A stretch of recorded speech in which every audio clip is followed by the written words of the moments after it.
Welcome to Jeremiah's Porch Talks. This is where we take a few minutes and talk about leadership in life, right from my front porch here in Sykesville, Maryland. Rain or shine, this is a time for us to reflect, reset, and get ready for whatever comes next in our respective life journeys. I'm Jeremiah. Thanks for joining me. Today, I wanted to chat with you all about the concept of trust. How we give it, how we withhold it, and how much it shapes the kind of people and leaders we become. For me, trust has always been very complicated. I didn't grow up in an environment where it came to me naturally. Some of this was because of my father.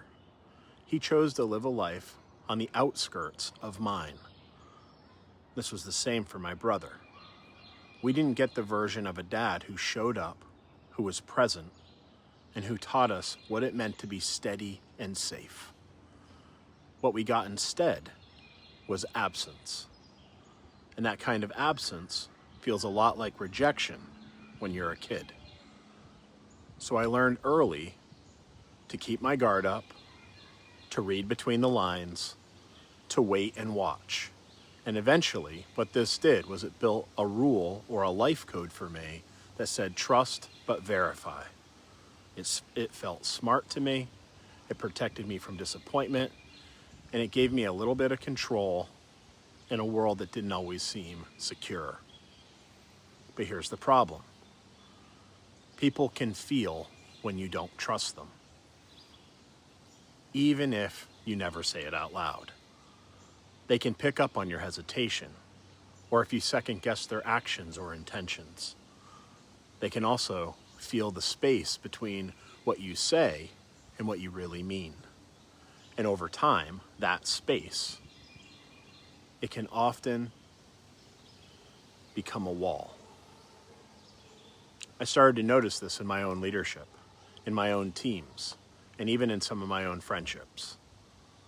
And the very people that I wanted so badly to believe in me, but who could tell that I hadn't fully believed in them.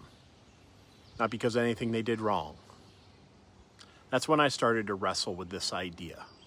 What if trust isn't something people have to earn, but what if it's something that we can choose to do?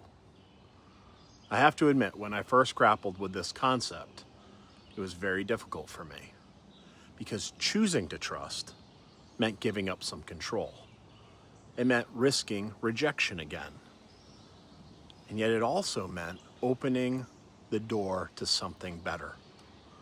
And that's when I stumbled across a quote by Ernest Hemingway that stopped me right in my tracks.